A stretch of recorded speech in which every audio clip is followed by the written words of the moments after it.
All right, you here, you live in the place to be with TSP, and I'm here. I'm back with BIG6. Yeah. Welcome back. Back to the village. How you been, man? I'm fantastic. You know, I like the village. I feel comfortable here. You know, and harken back to the saying, it takes a village to raise a child. So, um, yeah, so I love, your premise and your platform. So I'm excited to be here. Well, thanks, man. It took a village to raise me, so No doubt, no doubt. I'm that's where I got honored it to from. be a part of that village. Yeah, So man, after I was going over, that last video, and you very educated. Why, out of everything, why teaching? You know what? If I could go back and do it all over again, if I could talk to my, you know, 22-year-old self, I would say stay in school. I would say go to law school, you know, or major in business, or do something, that would make a lot more money. Right. But what I wouldn't take back is some of the experiences, that I've had in terms of being a part of people's village. You know what I'm saying? You teaching. It comes with the good, the bad, the ugly. Like I've had some crazy teaching experiences that we'll touch on later, but um, I've also been a part of a restorative process for a lot of young people, and it's cool that I've been able to do that. Especially like when I run into them again as an adult, it's always a positive vibe. That's how I know, you know what I'm saying, I was impactful, because it's always positive energy, it's always gratitude, it's always a story, like a metaphor. You know what I'm saying? It's always a sincere moment, and I am in those times I am like really flattered and truly honored. But I would have liked to have made a lot more money. That's why I asked, because it's not a lot of money. I'm good now. Teaching. Like the money that I make now, like that's what I always deserved. You know what I'm saying? You right. Feel me? So it's like it comes with years. But if I could go back and do it again, I would have done something else. What? Okay. Yeah, I get the Michael from Good Times vibe. You would have helped us. Like growing up, it was kind of like that. Like you the one, you know what I'm saying? You're the one that's going to do this for us. You're the one that's going to be impactful. You're the one that's going to go a different route. You know what I'm saying? Well, they saw the greatness in you. They put it in me. They put it in me. So what would you say is like the proudest moment of being a teacher? Like something you could look back on and, you really helped someone. Well, man, I got stories. I want to do a book, right? I want to write a book called "So You Think You Want to Teach."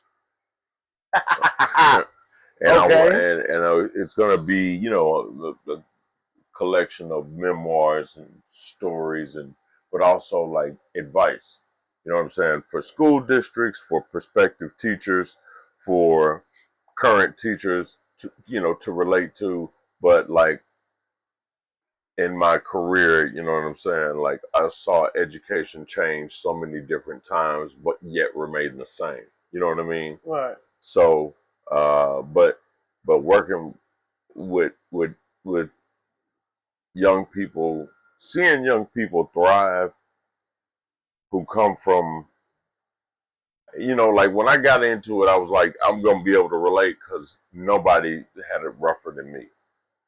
Until you see rougher than you had it. You know what I'm saying? And Right. then you see that kid persevere. Those are the most beautiful moments in what I do. Seeing a kid persevere over insurmountable circumstances. You know what I'm saying? Knowing he got the gift, or even being the one to tell him, look, you got it. Mm. And this is what you could do with it. Do you realize, like, kids today who play sports, you know what I'm saying, due to the, you know, name, image, likeness, you know what I'm saying, they can be millionaires. You be in high school, and in 4 years, you can be a millionaire. Yeah.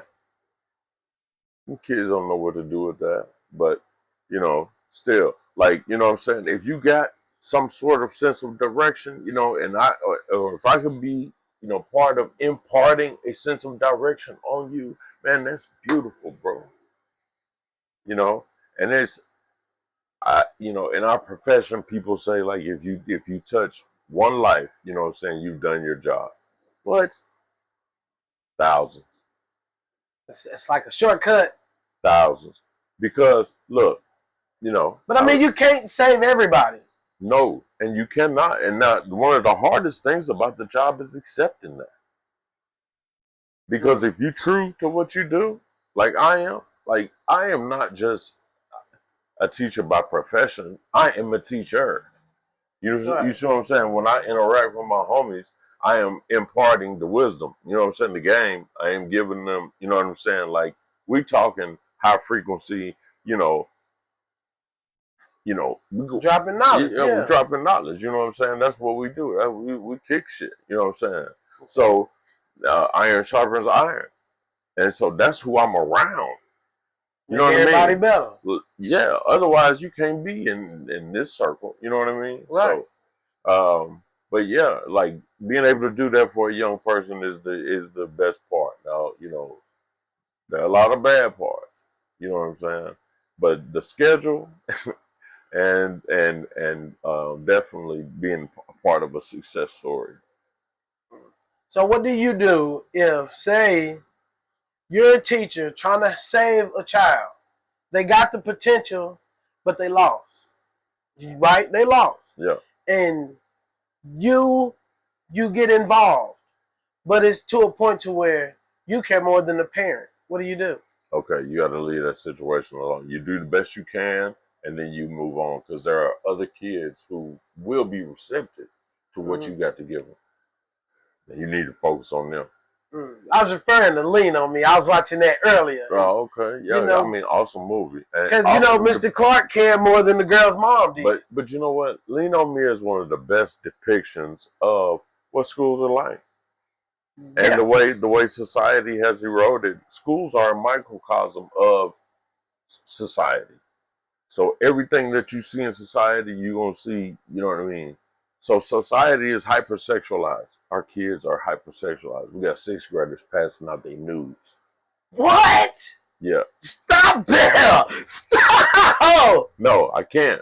What? Hold on. No, what is going there's on? more. There's more. So our society is sex, violence, drugs. What you think is happening in the schools? What you think is happening in the schools? And they can do all this. They can talk about all this. They can do them TikTok dances. They can talk about all this better than they can do math computation, reading, comprehension, and writing mechanics. The basics. They don't know nothing. Oh. So, wait, man, I can't go past it, man. You children passing out nudes. What's being done about this? I mean, well, you know, the most you can do, you know, you call the parent. And, you know, maybe there's a suspension or, you know, whatever, but, you know. So what, it just comes up in school? It doesn't address the bigger issue. Because why? Like, you know, where did they come from? Why? What do you mean where why? did it come? You know, this child had to be introduced to this. It's on the phone. It's on the phone. It's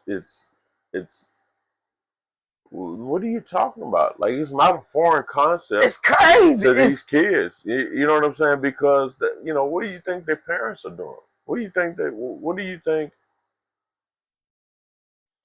Well, I try not to, sit them in front of the phone and leave. Overexposure is what the issue is. You know what I'm saying? Getting too much. Too much. Too fast. And their little bodies and their minds is not ready for the implications of that, the consequence of that. You dig what I'm saying? Yeah. So this is like it's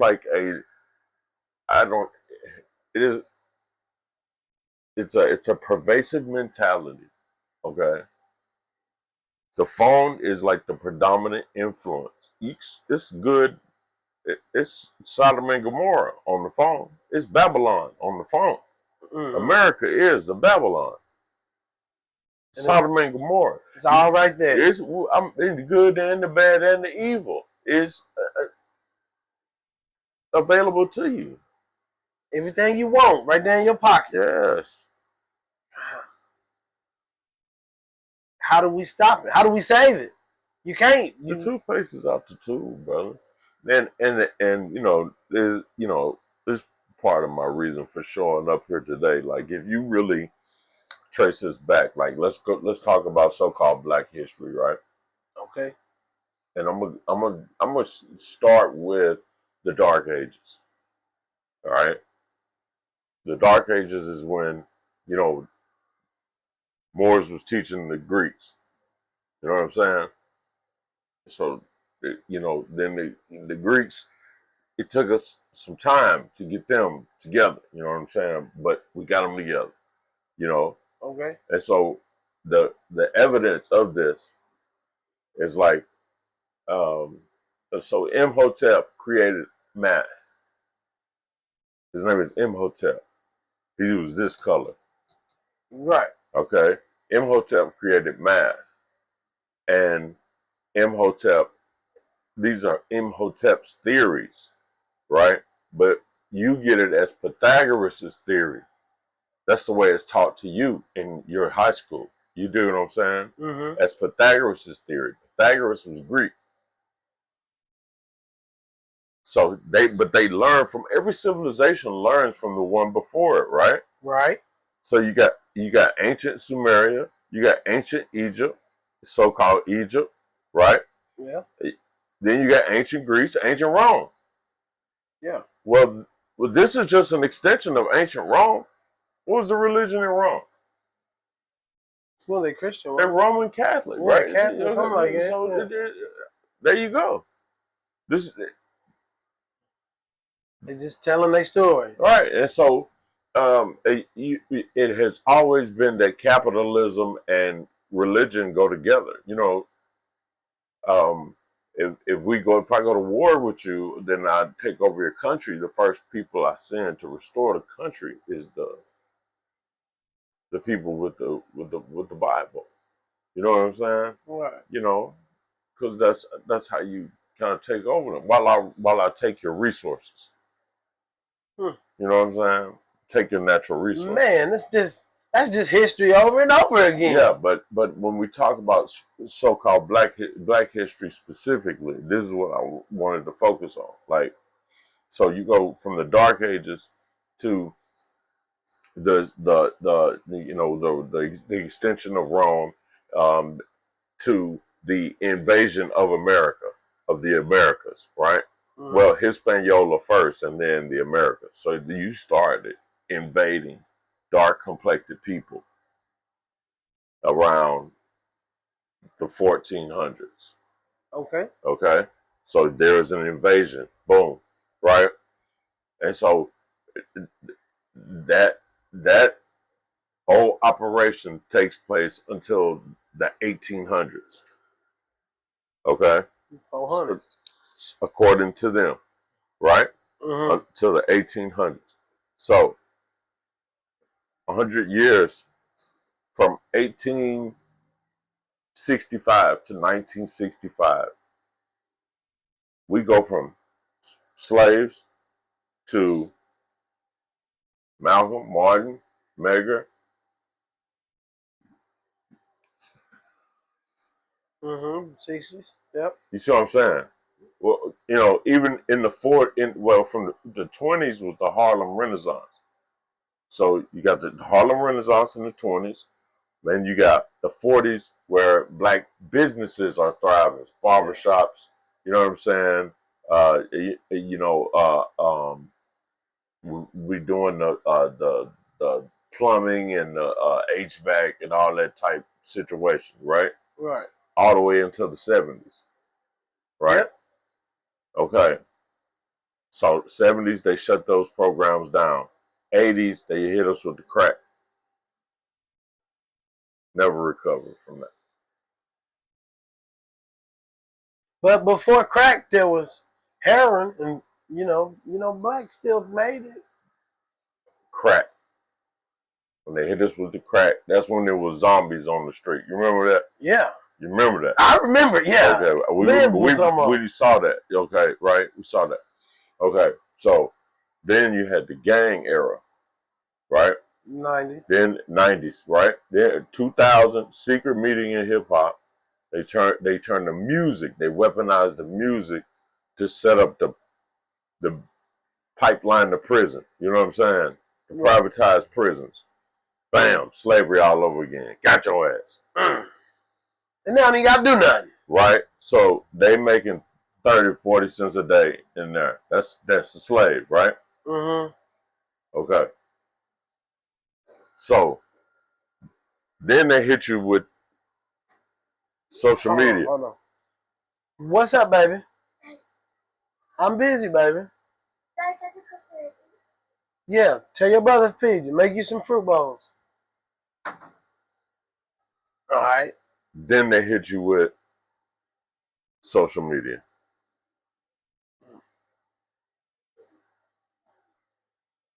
That was horrible. That was so the music combined with the social media, it's a full blown attack. Music activates the whole brain. Oh yeah, I need music throughout my day. Yeah. Okay, so like music is the best form of teaching. What are they doing in kindergarten? They singing songs. They sing them songs. Clean up, everybody do your share. Yeah. You see what I'm saying? And then elementary school. Okay, so music activates your whole brain. So your whole brain is activated when you listening to this bullshit music. Right.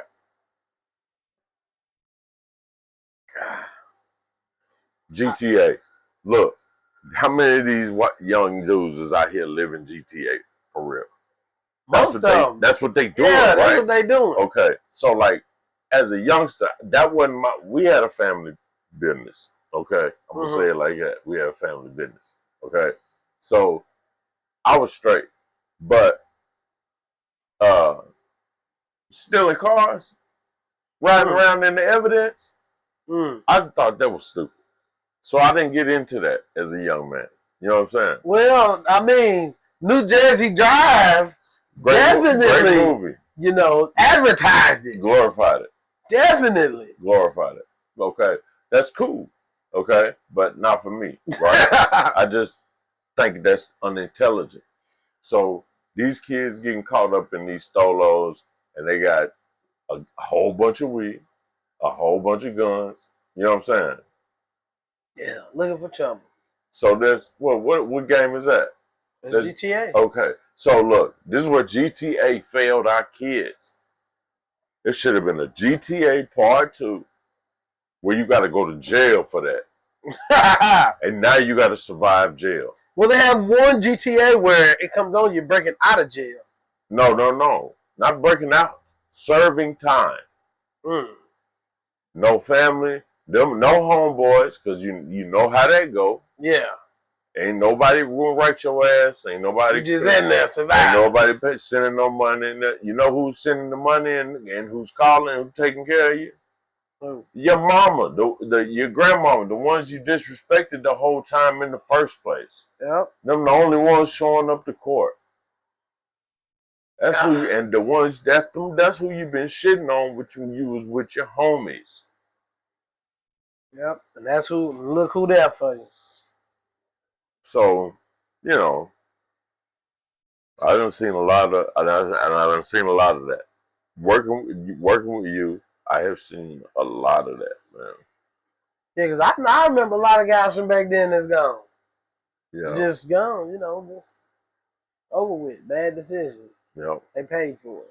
True enough. You make 1,000 good decisions a day, and one bad one can derail your whole situation, man. Can derail your whole life. One bad decision. So what is that? Is that the impulse, or just thinking you can get away with it? A lot of times, why do people do anything? Because they think they can get away with it. And most of them have got away with it before. I wouldn't say that. Most, not always. Man, a lot of them. Let's say that. A lot of them. Okay. Okay, we'll say that. But I mean, it's like that's all we being taught, because I went to public school. It ain't much different in public school and jail. It's the pipeline. I mean, it's the same thing. It's better when you say it. It's the same thing. The concrete, the food. Yeah. Yeah, you in here and you stuck, you ain't going nowhere. Yeah. And like you said, you see all of it. You see the good, the bad, and the ugly. One thing about that concrete building, man, like it just, it shuts down your energy. You know what I'm saying? It seems like. Now I got a question. When did the push on the ADD start? Okay, so like Big Pharma was like, okay, my bad about the ADD. You know what I'm saying? There's documentation and a superfluous amount of evidence of the connection between ADD or ADHD and vaccines. Mm-hmm. Okay, so a lot of parents are anti-vaxxers, or whatever they prefer to be called, and they want to do the holistic thing. You know what I'm saying? Right. And so, but the truth is, like anything that is ingested or injected into our body is going to have some sort of side effect. Mm-hmm.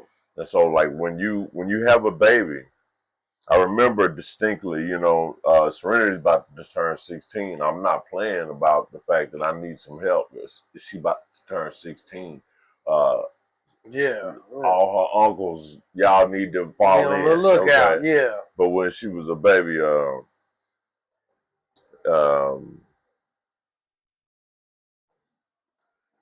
they hand her to me and we go down in the elevator. You know what I'm saying? And that's just when I'm making my vow. You know what I mean? Something comes over you when you have a child. I don't know how somebody could ever leave theirs.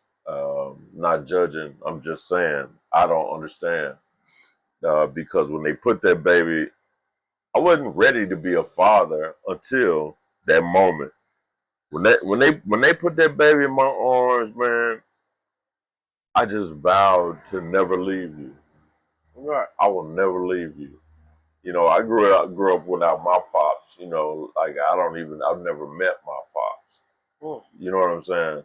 So it's like, this is serious to me. I am the guardian. I am the sentinel. Okay? So,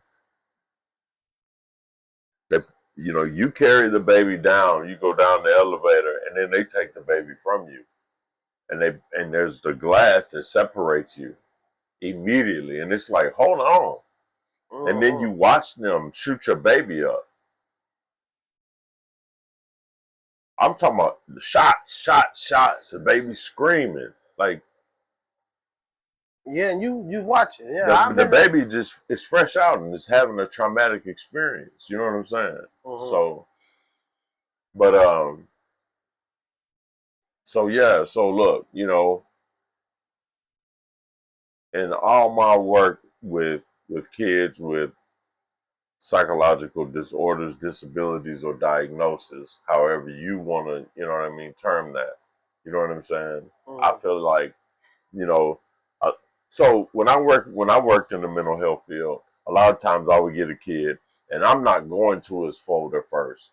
I'm finna check him out. I'm finna rock with him. You know what I'm saying? For a minute before if I see some behavior that I don't understand or I don't know how to deal with, then I'm gonna go to his folder. Right. You dig what I'm saying? Okay. Because a lot of times kids will tell you,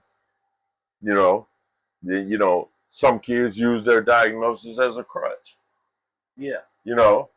But a lot of kids deny their diagnosis and they want to be better than that diagnosis. You know what I'm saying? Especially in those situations, in lockup situations. Mm-hmm. You know what I'm saying? Well, I should say residential situations. Okay. But that it's a 5,000-pound door. You know what I mean? Right. So anyway, a lot of kids don't want to be placed into a box. Like, recognize me for who I am. But you know what?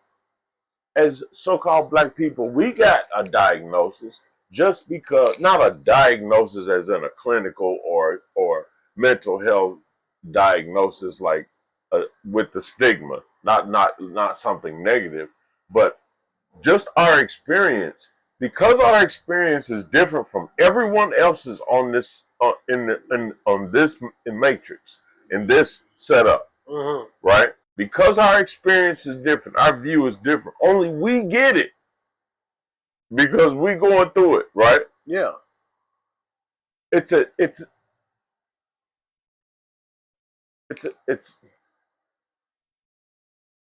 we got to have coping skills for our experience too. We got to have an outlet for our experiences too, whether it be a therapist or, you know what I'm saying, like good friends, we have to have community too. You know what I'm saying? Because about what our experience is. Because of what our experiences is. Like those kids are considered to have a diagnosis or a mental health condition because what is the word mental health condition? What is that? Everybody's mental health has a certain condition. What type of condition is yours in? You dig what I'm saying? Right. So to say a person has a mental health condition, well, we all got that. You dig what I'm saying? And we all got problems. And so for ours, we got a particular type of trauma. That's what I'm getting at. For sure. So, a kid will come in and I just fill them out first. You know what I'm saying? Like, I didn't have no problems in my situation. I got gangbangers. I got below 70 IQs. I had a kid in there stabbed a family member 71 times. Did you hear me? Yeah. I said 71 times. But how was he as a student? Let's not blow past 71 times. I mean, yeah, but he had a reason. That's anger. That ain't no accident. That's anger. That's something beyond anger. Who he stabbed? Family member? Right. Right? Family member. Okay? That's as close as we gonna get. That's all I'm gonna say about the situation. I'm not gonna say his name or, I'm just asking. Okay. So, but how about a sibling or adult figure? This is an adult figure. Okay. So now I'm gonna tell you this, okay? When you stab somebody, you're gonna feel it. Yeah. It ain't easy. It ain't as easy as you think it is. It's a feeling. Okay. So you stab somebody, and the human body is not easy to penetrate, right? Like, well, depending on what you got. Depending on what you got. Yeah. Okay, all right. Touche. All right. So let's say you in a fit of rage, you get to about, and they fight back. You get to about 50. Nah, about 30. You tired. Okay, about that's 30. My point. You tired. That's my point. That's my point. God, that's what I said. That's anger. 71 times. Probably took a break. So probably took a break. I didn't ask. I wouldn't. I wouldn't. So every day, you know what I'm saying, I communicate with him like he a regular person. You And talk to him like he a grown ass man. You out here stabbing motherfuckers. I mean, we had a great relationship. Yeah. I taught him a lot, but you know, in turn, I learned a lot from him. You know, these kids, you know, that's another thing about the profession is it's not always you making the impact. Sometimes they make an impact on you. You know, like my first year teaching. What year was that? I don't want to say, but I was coaching a couple of kids that ended up being, you know, phenomenal athletes and great men. But I remember, you know, them when they were young men, and you know, one of them just, you know, his tenacity and intelligence and mental fortitude blew my mind, and the other one reminded me of me. You know what I'm Okay. saying? Yeah. And so I took care of them. You know, they was my boys, and they still are. And so, and there have been countless situations like that. You know what I'm saying? Like where you make connections with whole families. You know, or meeting family members of my friends and realizing, oh, I taught your niece or nephew. You know what I'm saying? Or whatever. You know, and just the connections that are made are great. But like I was saying before, you know, teaching is not just what I do; it's who I am. You know what I'm saying? Yeah. It's part of who I am. Even in my music, you know, Supervillain comes to mind. Um, Peace comes to mind.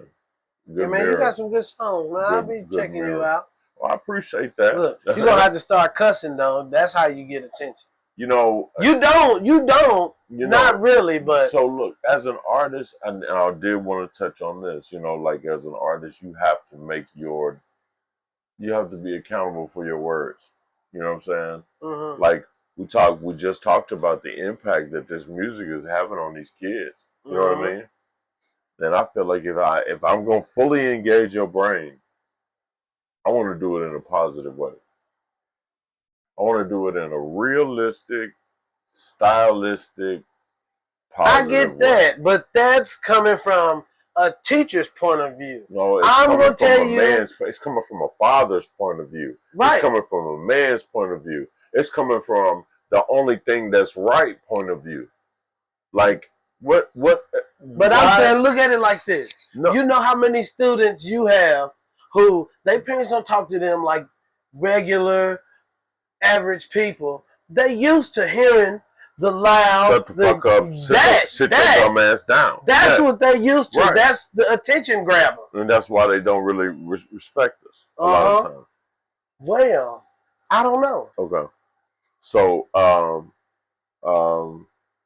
yeah, I hear you, but I'm unwilling to compromise on my integrity and what I stand for, my beliefs, because I don't have to. Lyrically, I'm good enough.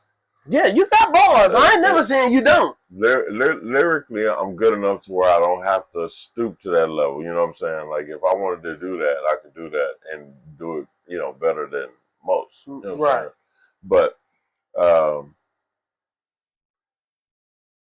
that's not what I want to do. And it's bigger than being a teacher. It's as a conscious person. Keeping your image. No, it's not about an image. It's not about an image. It's about as a conscious person, like knowing the impact of what most of this is doing. I don't want to be a part of that. I can't because then I'm fake. Then I'm fake if I'm not being true to myself. Like who do I am? You know what I'm saying? Yeah. My creativity is just an extension of who I am. So my art has to be true. You know? like I've been, debating on like, or telling people out loud that, okay, I quit. I'm done. And they're like, man, an artist never stops drawing. A painter never put the brush down. You know what I'm saying? Yeah, I Like, draw just about every day. So like, right. You feel me? Yeah. Like it's not it, but our culture won't allow us to age. You do what I'm saying? Like I don't have a young fan base at all. I don't have a fan base, but if I have a following, you know what I'm saying? Mm-hmm. And it's adult, right? You know what I mean? It is. I don't make music for the YNs. Yeah, for sure. You know what I'm saying? Yeah. I concede that. You know what I mean? Like everybody has their target audience. Yeah. You know what I'm saying? Yeah. That everybody has their target audience. So, but how do you like turn off, your thing? You know what I'm saying? Your gift or whatever. Like it's a part of you. Exactly. Yeah, it's a part of you. Okay, so you made a post a few days ago. I seen it. Trying to remember. You and your fellow teachers agreed that your non-black students were easier to deal with. No. Paraphrasing. That's not word for word. No, I said the Hispanic students were easier to deal with. And they were more receptive to teaching. Okay. Largely because of where their culture is. All right, so put yourself in their mindset, or anybody's mindset who's not from America. Okay. Mm-hmm. Because my students run the gamut. You know what I'm saying? Like, look at that. Yeah. So someone who comes to this country, they come here because they're looking for opportunity, right? Yes. Their country may be at war, maybe a food desert, maybe cartel. Yeah. You see what Most I'm saying? of them on a mission. Whatever. You come here. So there's, again, there's classism within that community as well. But typically, the mindset is they believe in having extended family living in the home. Mm-hmm. You know what I'm saying? So grandmom, aunt, uncle may live there, right? Yeah. And they pool their economics. They pool their money. Mm-hmm. Okay? As they save up until they can buy another house. Now we got two houses. Right? Yeah. All right. So they may have a restaurant, they may have a discounted tobacco store, they may have whatever business, or they may be working on cars, or they may be whatever business they are, whatever move they're doing financially to get money, they pool the money, right? Yeah. All right. Also, what they impute into the kids, what they send the kids to school with the mission is, number one, don't disrespect the teacher. Right? Yeah. I want you to be multilingual because that is a barrier for me in my commerce. Okay? So I want you to learn English. Okay? And I want you to be bilingual or maybe multilingual. They might already speak 2 or 3 other languages, but they want to learn this one too. Right. You hear what I'm saying?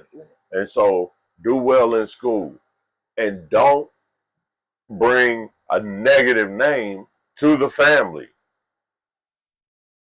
Yeah, the black community don't do that no more. Okay, so I didn't even have to say it, yeah, because that's gone. That's gone. My granny used to tell me that. When we was young, parents used to tell their kids, they sitting in the front seat of the car, you got to be twice as good. Before you go in this school building, you got to be twice as good as your white counterpart. Because they already looking at you like, you know what I'm saying? Yeah. Anyway, you going in here and you're fully melanated. And that's one strike against you. So you need to go in here, act like you got some sense, and you need to excel academically. That was taught to me. Was that taught to you? Yes. Until about high school. It sounds. Until about high school. It may get phrased differently. Them grades better be looking right. No slipping. Yeah. Okay, so it's different ways that we can phrase that, but at the same time, it was a push for us in school. Yes. Now they got the school blocked. Fuck the school. Why you always fucking calling me? Yeah. You get a lot of that as a teacher? What? They don't care. Man. I'm asking you there, so who better to ask than you? I'm just saying. I've had the experience.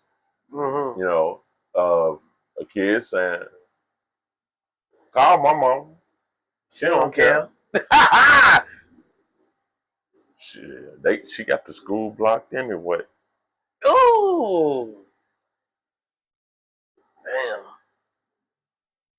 She said, "Y'all call too much. She trying to sleep." So how did you get him to care? Hey, good luck. Good luck. That's what we losing.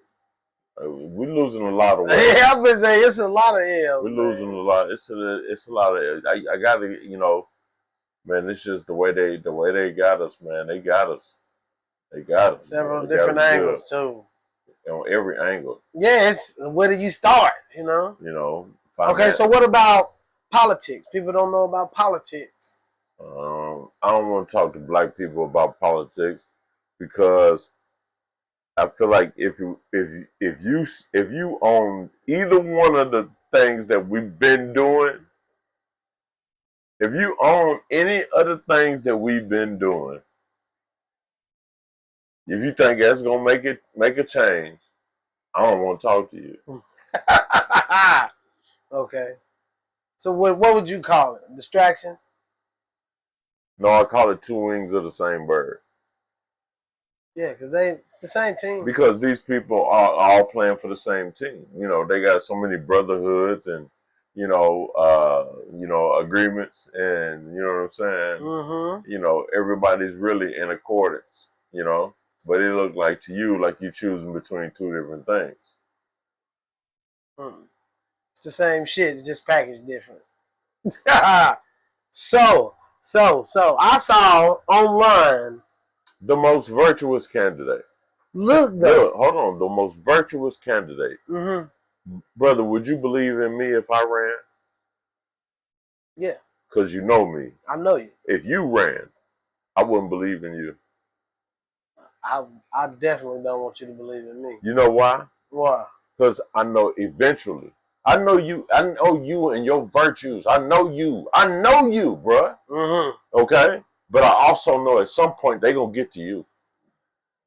At some point they either gonna get to you. They either gonna pay you enough of money, or they gonna threaten your everything. Wife, kids, the whole family, you know what I'm saying? If you don't do X, Y, Z, if you don't agree with X, Y, Z, if you don't fall in alignment with what we doing. And one thing we never doing is helping black people. And they say that on TV. Bro, what did the hood look like when Reagan was president? What did the hood look like when George Bush was president? Well, depending on who you ask, they say the hood like. What did the hood look like when Clinton was president? What did the hood look like when Baby Bush was president? What did the hood look like when Obama was president? What did the hood look like when Biden was president? And what does the hood look like now with Trump as president? The same. It ain't changed at all. It ain't changed at all. Well, the gays winning. And we live in Nashville. We live in Nashville where everything is named after the slave owners. Statues, everything, buildings, streets. And so the funniest thing I hear is a nigga say my hood know what I'm saying? Like, What about when they get it tatted on them? man, look here. Man, what? Ah, crazy. Look, I got a brother in prison, and I talked to him. He talking about somebody who got a tattoo of the state of Tennessee on. I was like, ain't he giving enough of his life to the state? You gonna brand yourself? Wow. Why they gotta do it and you doing it? That's crazy to me. I don't know. We too far lost. It might have value in there though, because they keep you in your little groups I don't in know. your schools. I don't know. I ain't never been, got a uniform and a number and all that. I don't know about all that. It's not my way to go. So you don't want to talk about politics. What about local politics? I still don't want to talk about it. Well, I mean that affects the schools. Nope. I don't No, want to talk about it. local politics don't affect schools I don't want to talk about politics at all. No, because what's going to change? I mean, you could educate somebody. I don't know. I don't want to talk about It's a waste of breath. Y'all.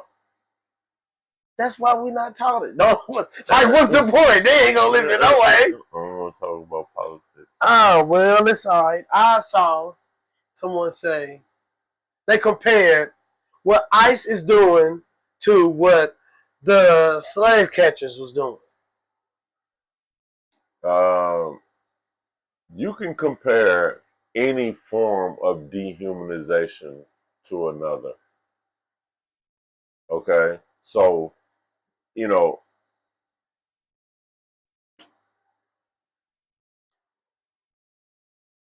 uh, any form of dehumanization, whether we're talking about Auschwitz or whether we're talking about uh, you know the so-called slavery era, whether we're talking about this current like hunting people and putting them in cages and what I'm saying, the mistreatment, anything that any form of dehumanization can be compared to another, Mm-hmm. and it's just like uh, Do you think those are equal? What ICE is doing now okay, to what was done to us? not in the sense that in the sense of Gator bait. a sense of being killed, yes. But in the instances where a person is just merely deported, that if that were truly what was happening, that people were being captured and deported back to their homeland. Do you think this was happening? I don't. I don't. It's the way you said it. It makes me wonder. I don't want to go on record as saying something other than that is happening, but. The separation of family members by force, the capture aspect,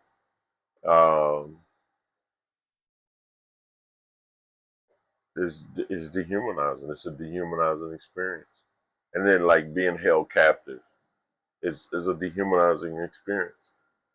Mm. Okay, would you be willing to speak on this war, so-called war in Iran?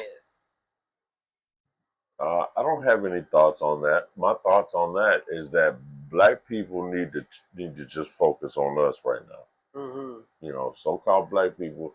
This is not our. These are not our struggles. Okay, let these people. Would it affect us? I mean, I saw, talking about drafts and whatnot. Do you think it'll go that far? Um, I think we should just be focused on us and just let them do their thing. I don't watch the Northeast, West, South. You know what I'm saying? I don't really watch the NEWs. Mm-hmm. Um, so I'm not really abreast of what their latest, because my question is who puts in the information into the teleprompter. that they're reading. You know what I'm saying? Like, who puts Right. that information in there? There are 6 companies that control all the media that we see. Okay, so obviously it's much easier for 6 companies to be in agreement on what they're going to present to you. Right. You see what I'm saying? Yeah, it makes sense. So, whether that be real or imagined, I don't know. What the ramifications could be, I don't know. But what I do know is all of a sudden they're not showing police shooting black men on TV anymore. All of a sudden. And it's still happening. Of course it is. But I just think we need to kind of fall back and let them people fight their fight. You know, let them fight it out. That don't have nothing to do with us. We need to be getting us together. You know. So where do we start? Well, we get our diet together. We start parenting with intentionality and focus. We need to reconnect with the earth. Shout out to my General Joffrey Judah. I see you. Need to reconnect with the earth. You know what I'm saying? Which happens with, you know, sound right reasoning and eating. You know, but we need to, you know, reclaim our roots, so to speak, in terms of our habits, and just become more natural and focus on higher frequency type living and thinking. You know, that's what we need to be doing, and it's happening. You know, slowly but surely. I see it more and more on my timeline anyway, and even the music is kind of shifting, right? Because, you know, there's no hip hop in the top 40. Right. You know, don't need to be. I mean, it's just that somebody doesn't want to hear that shit anymore. Yeah, black fatigue. Somebody. Well, they can call it what they want. You know, that's like the pot talking to the kettle, though. You know, if you know, we talk about black fatigue. What is that? They tired of hearing it. Well, the same thing. Black fatigue to me is from what I've experienced and the context in which I've seen it is something much bigger than that. Okay, it is these races today are emboldened, right? This president has emboldened racists now. They're not hiding the way they were in the past 30 years or so. Yeah. Okay. Well, he said "Make America Great Again." Well, and that's a slogan associated with you know, white supremacy movements. But these people are emboldened, and so they are using terms like black fatigue, right? Yeah. And it is, you know, like a culturally insensitive term. You can be tired of us, that's fine, you know. Right. But the thing is, we're not going anywhere. You've done everything you can to try to kill us, okay? And your supremacy premise is fallible, and we all know it now. You know what I'm saying? It is total bullshit, and we all know it now. So what you're holding on to is really, you know, the idea that this government serves you, this idea that you are a part of what's happening, of what's going on. You really are that delusional, and we're not. We know this government don't serve us. We know they're trying to kill us, you know, and imprison us, and you know, fuck us up. You know what I'm saying? Yeah. We that's our story. You know what I mean? Yeah. So now that they focus on somebody else, now they focus on war with themselves. We need to fall back. You know what I'm saying? This is our time to do that. And focus on us. That's what I'm saying. Right. Okay, I feel it. Then I was watching an old interview of Farrakhan, and he says, black people aren't the monsters that they want us to be. No. He says the white man projects themselves onto us if we got power. What Yeah. do you think? Okay. So this is one thing that we have to understand. You know what I'm saying? Is like we were taught to hate one another. We are the most benevolent people, and you know, you know, man, where do I start? Well, what's most important for us to realize is that we are connected cosmically, like we are connected to the earth. You know what I'm saying? We are the earth erected. You know what I'm saying? The dirt with the ism blown into it. You know what I'm saying? Mm-hmm. We are the gods. You know what I'm saying? Right. So um, when nothing was here, we were here, and we will always be here. We are um, a, a part of everything that ever was or ever will be. You know, we are infinite. Niggas don't die, we multiply. You know what I'm saying? Amen. So, uh, black fatigue is total bullshit, and everything that you know that white supremacy stands on is bullshit, and they know that. Like you pay attention in your biology class, and they'll tell you about a guy named Gregor Mendel. So Mendel's theory, uh, he mated the puppies. Mm-hmm. You have a black puppy and a white puppy, you know, and you know you made them, and it's gonna be two black puppies. It's gonna be one black and white puppy. You know what I'm saying? Mm-hmm. And maybe one white puppy with black spots.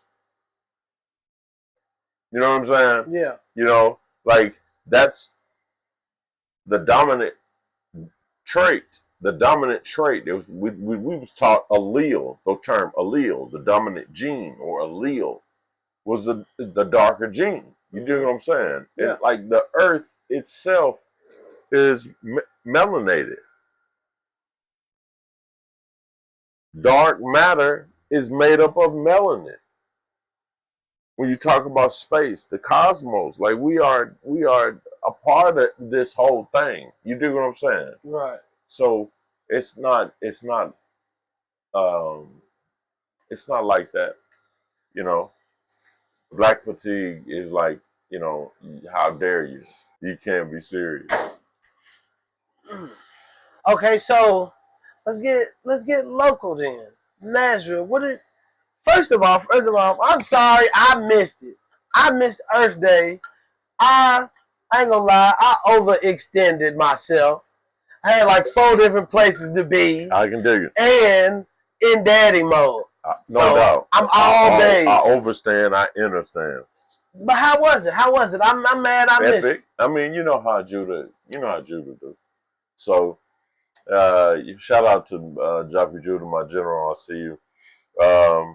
Judah is man. He is a gem, you know, and um, this earth is better because of him. You know, Nashville is better because of him.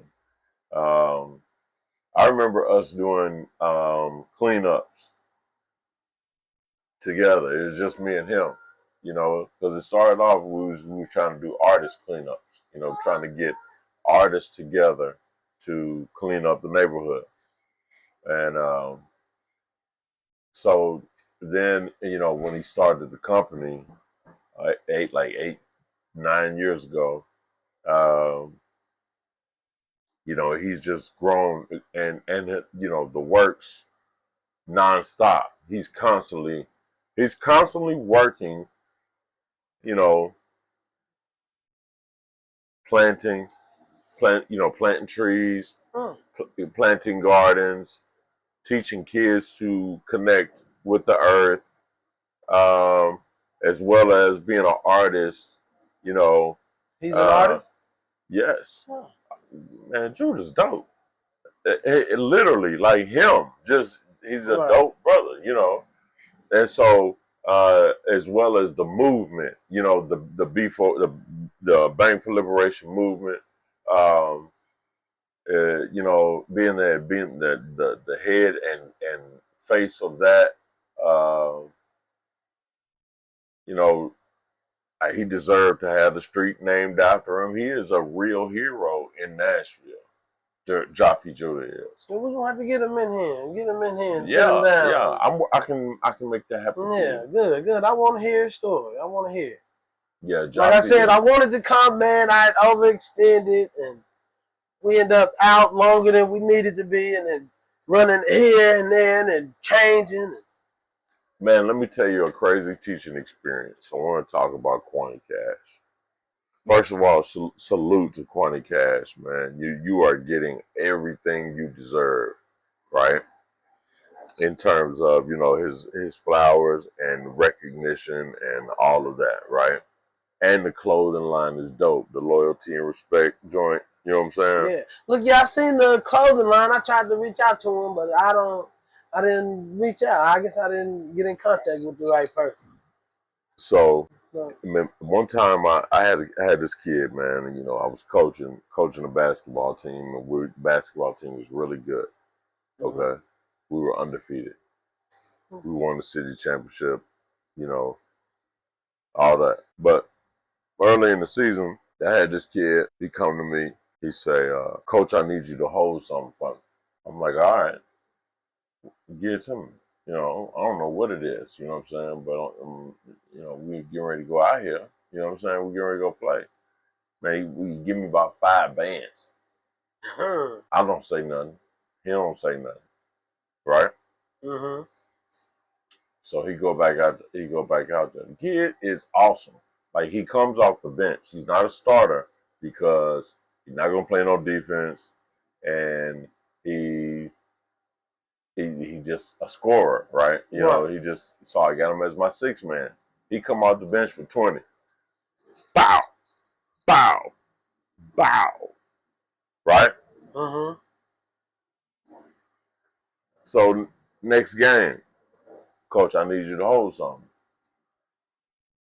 I said, hey, you can't be giving me all this money, man. What you got going? He's like, no, it ain't no money. And so he give me this chain. I look at the chain, it's a bottom boy chain. Mm. I know who to call. Mm-hmm. Me and Quanti had a class together in college. He was going through a lot at the time, to say the least. You know what I'm saying? But Quanti was a living legend by the time we got to college. Like he was in high school, he was a living legend. Mm. Okay. Uh, musically and, everything that came, everything else. You know what I'm saying? Right. Like the yellow Lexus, canary yellow Lexus, parked on the teacher's parking lot on the grass, drop top that they didn't make at the time. You know what I'm saying? Yeah. Okay. Paying for the whole cafeteria and he on free lunch. Them legends, those legends were associated with his name. You know what I'm saying? Like, Mm-hmm. but the quantity that I know, uh, or that I have interacted with, we're not close, but I've had interactions with Quanti, was very humble, has always been very humble, Mm. and just approachable, cool. You know what I'm saying? Right. And so we had a class in college, and he was, like I said, he was going through a lot at that time, and yeah, I probably shouldn't tell that story, but so anyway, But back to the situation with the kid, I called Kwani. Kwani came to the school. Kwani said, "What, you coaching the East?" I said, "Yeah." He said, "I'm around the corner. Here I come." So he come to the school, and we go to the top of the bleachers. We take the kid up to the top of the bleachers. And say, and Kwani take the chain. You know what I'm saying? And he say, "Look, I give Kwani the chain." You know what I'm saying? He talking to the kid. He like, "Man, I didn't know you was playing for him." Mm-hmm. He was like, "You need to be listening to him." He said, "I better not see you outside. I better not see you outside. This is what you need to be doing." Okay? Right. Now, Kwani got the build up foundation now, you know what I'm saying? And everybody knows that, he's, Right. What he do? Yeah. yeah. But I'm telling you a real story that really happened, that something he didn't have to do. Right. You know what I'm saying? Right. And he wasn't build up foundation Kwani at the time. You know what I'm saying? Mm-hmm. If you catch what I'm Yeah. saying, He went out his you know way. what I mean? Yeah. He definitely went out of his way to come to the school on just the strength of me calling him and saying this kid got the chain. You know what I mean? Yeah. So I'm calling you like, because he could have a future. You know what I'm saying? He come off the bench for 20. Yeah. So he shooting. Well, so I can vouch for Kwani having always been, you know, the person that he is now. Mm-hmm. You know what I'm saying? And I definitely want to, show respect. Well, shout out to him. Shout out to Shout Kwani out to Cash. Kwani Shout out Cash. to Jaffa Judah. Yes, definitely. Yeah, shout out to both of them brothers, man. They sound like some cool guys. Yes, sir. We'll link it up and definitely want to link with them, and especially Judah, because when you told me about the Earth Day, that was pretty cool. That's pretty cool. But I we like got that. another. We got Bang for Liberation in October, so that might be an event. That's epic too. You know what I'm saying? So, uh, 2 Bang for Liberations ago, I interviewed the mayor. Mm. So, The one we got now? Yeah. Yeah. So, man, I'm talking about. So we with Bang for Liberation, we have of course we got the DJ, we got the music, you know what I'm saying? We got live performers, we got activities for the kids, and we got a lot of sponsors that want to, show off their services, you know what I'm saying? Mental health services, uh, um, earth services like recycle type services, etc., etc. I mean, it really runs the gamut. Whoever we get from year to year, you know what I mean. But and then we provide food for the community and just vibe out, and have a great time. You know what I'm saying? But it's also like a reunion for the whole tribe. Right. Well, look, I want to be a part of it, man. Let's I'm gonna go. get down Let's with it. go. I'm gonna get down with it. Well, look, before I let you go, I wrote down a few little questions just to get your opinion on. Okay. And this basically choose between the two, one or two. Okay. Would you rather have been born in the 40s, the 1940s? Go in the house, boo boo. I'm almost done. She's getting tired. She's getting restless. She ready to go out. Mm-hmm. But look, would you rather be born in the 1940s or the 2000s? Knowing what you know now, educated, knowing what you know now. Yeah, I would say the 2000s. Just because, you know, just because of how hard, this experience, this so-called black experience, this melanated experience is tough. It is.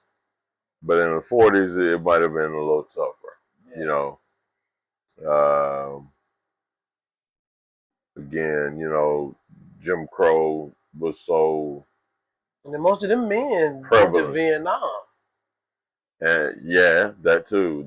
You know, the draft, you know, being forced to go fight for, you know, this country.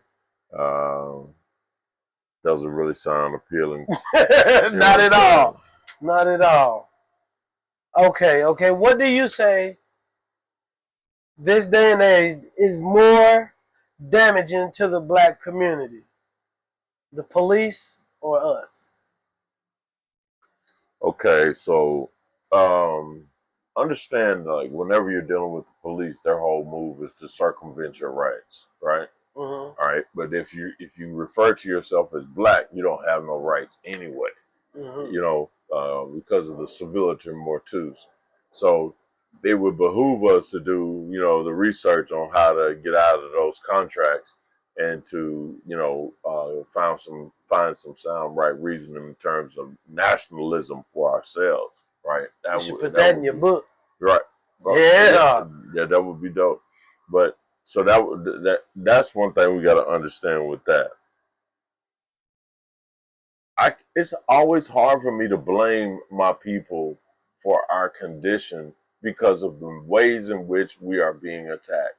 On all fronts, we are being attacked. So how do you blame the victim? Girl wears a short skirt and she's twerking. Mm-hmm. And the guy, you know, want to get up on that, dancing. You know what I'm saying? Like, and her friends say, "No, back up. We just here to have fun," right? Mm-hmm. She had to know that uh, dressing like that and moving like that was going to attract male attention, Right. right? Okay, but does that give him the right to impede her space? You know what I'm saying? No, no, not at all. Impose his, you know, himself onto her. No, that don't give him the right to do that, right? Mm-mm.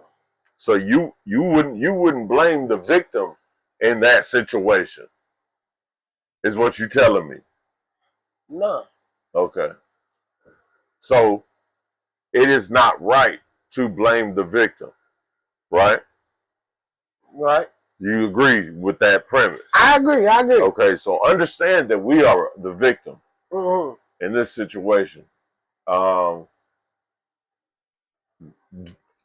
to your point, do we perpetuate certain things, mentalities, ideas, behaviors? Yes, we do.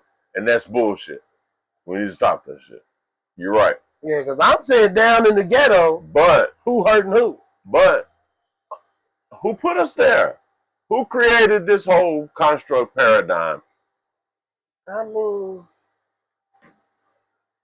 mean, I get it. We was put there, but agree with me with this one though. We just talked about the social media attack. We just talked about the crack attack. Yes. We just talked about the pipeline to prison attack. Yes. I mean, we're being attacked on all fronts. Okay. We're being attacked on all fronts, from our mental, our diet. We're being attacked on all fronts. They poison in the air. Yeah. So how can I blame our people? Well, I'm just saying, man. Black on black violence. That's what I'm saying. We were taught to be violent towards one another. I wasn't. That was taught. That was taught to us. I wasn't. Yes, it was. It was taught to you because you saw 300 people get killed a week on TV. You was taught violence. You was taught to be violent. You listen to enough rap music. Pac say all you gotta do is listen to 10 tapes. You know hip hop 101. And number one is don't let nobody fuck with you. Yeah. And you know you gotta handle it however you've been taught to handle it. But you know, a lot of people's major influence is NBA Youngboy. That's not who I want teaching my child. Not at all. But he said he gonna up. So is who licensed that? Who created a space for that? Who allows for that to be on the radio? Who does that? Who Yeah, signs somebody off got on to that? sign that and green like that and all that's way up out of the black community. But I ain't talking about the music right now. Yeah, you gotta be. I'm talking about. You gotta be talking about the stimuli for the behavior, brother. You can't just blame the behavior. There's a stimuli for the behavior. You can't just blame there are conditions. So you said if you take away the music, there's no more fights in the ghetto. There are conditions for the behavior. There's a conditioning that is happening that causes the behavior, brother. You can't absolve them of blame. You can't absolve the conditions of blame.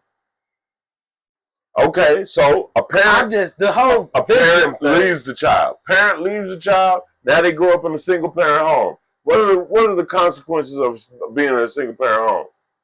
There's less supervision. Yeah. Okay. She gonna work twice as hard, so she gone. So now you in the streets. Yeah. Okay. Whose fault is it that the baby's in the streets? I get that. It's the same thing. We talking about the same thing, brother. But I'm saying when they grown, they ain't still living with mama. They applying to live in the projects, right? Because you don't just wake up and you got keys at the door. You apply, you go there, you live there, you sign documentation. I'm okay with living here. And you put yourself and your family in that situation. What are you still victims? What are the other options? If the bank is going to deny you for loans and homes based on your skin color, man, or based on your zip code, you can do better. I lived in the projects. I did better. I got myself out. Redlining is real, my brother. I'm talking about like who creates a construct where you go work a job and you get taxes taken out of your check, and then every good or service you buy is also taxed. And then you have to file your taxes or your ass going to jail. You gonna pay taxes on the house that you bought. Who created that construct? You gotta pay taxes on your taxes. Yeah. Who created that construct? The man. Okay, so that's I mean, we can't blame the victim. We can't blame Montez if he ain't got no money because he just got taxed the fuck out. I just the whole victim thing I don't like. Bro, it is what it is. Because there's a victim to every crime. Yes. Okay, so crimes are being committed against us, brother. I never. And then there's a trauma that's associated with that. A trauma that affects behavior. I'm not absolving individuals of blame in terms of the decisions that they make. Each person is responsible for the decisions that they make in their life. I wouldn't be a classroom teacher if I didn't believe in that. Yeah, it's good or bad. It's your decision. I also know just because of my studies of the human brain, how we are impacted by this experience. So how do you help them then? Who says we need help? How can we help them? Who says we need help? Some people do. Some people do. I'm saying for the people who won't help. The people who won't help, people who need help, get them help. I get it. I can't wrap my mind around the victim thing, man. Oh, okay. Well, brother. I'm not disagreeing. How much stuff is against the law? What everything you go downtown and just go on one of them buildings and say this is where you want to live. And watch what happened to you. And you tell me you free. Oh, I never said that. Okay, so I never said that. So where did our freedom go? Who what freedom? That? What freedom? What freedom? What freedom? What freedom? I saw Roots. What freedom? That been gone. That been gone. What freedom? Okay then. So how are we not victims? But I'm saying we can still change. What can we change? We can change our environment. Every day you can wake up to do better. Every day. You know that as an educator. I know that as a person, as a man. Every day you have a chance to do better. And not everybody in the community wants to do better. Some are fine with sitting here because Uncle Sam gonna send that check the first of the month and them stamps coming. So I'm satisfied with my situation. How can you save them? Well, the hardest part, I believe, of the real solution, which is, I mean, you got to be careful what you say when you want to post things online, but is community, okay? So we have to decide that we're done, with this construct, you know, Mm-hmm. and with that decision is going to come certain actions. You know For what I'm sure. saying? And when the dust clears, we have to be able to listen to the brothers that can hunt, farm, and fish. We have to have brothers united as a military. Mm-hmm. You know what I'm saying? Um, the brothers who have served in the services and the prison population. You know what I'm saying? So we will have to be able to come together enough to protect these women and children. You know what I'm saying? Let the teachers educate. You know what I mean? Mm-hmm. We're gonna have to be. What we're talking about is like a sovereign type of situation, an independent type of situation. When the but our time is coming. Our time is coming, and it's going to happen. I think it is destined to happen. Um, I think the sun is going to, our interaction with the sun, with the cosmos, is going to, bring about a elevated consciousness, and it may be instantaneous. It may be over time. That I'm unaware, but I do believe, like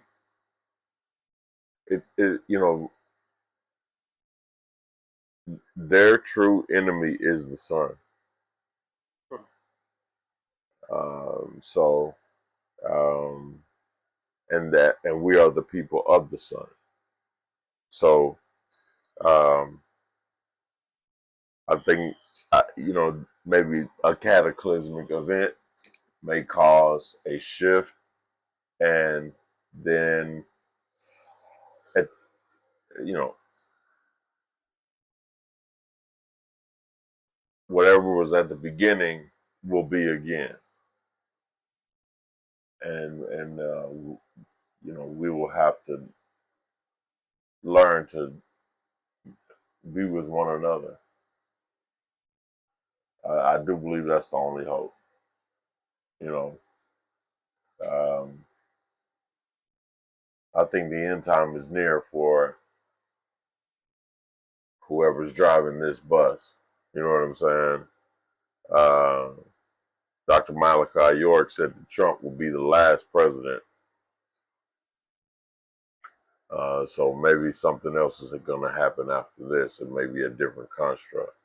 Because the Treaty of Peace and Friendship, you know, exists. Like these treaties exist between America and other countries, uh, that let us that they know who we are.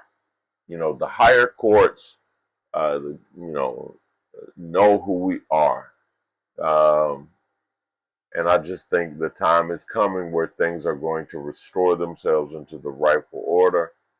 Um, because the days are getting longer.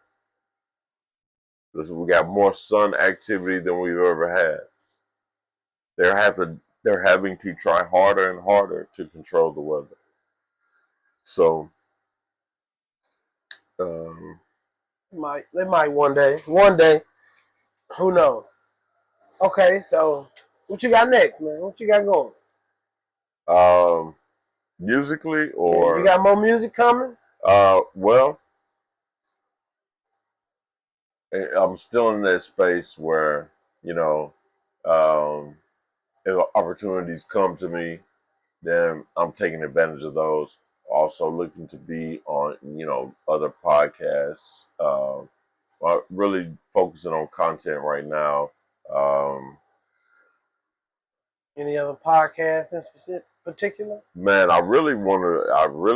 Judah, I really want to bring ours back, or, something of the sort. I'd love to have you as a guest, ask you some questions. All right, cool. But I'm thinking about doing that. Also, just my original content. Uh, but before I completely walk away from music, I got a couple of things that I want to do.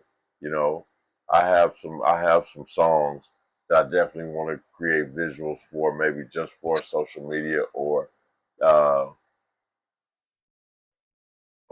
I'm because like where I'm at is like I'm not really pursuing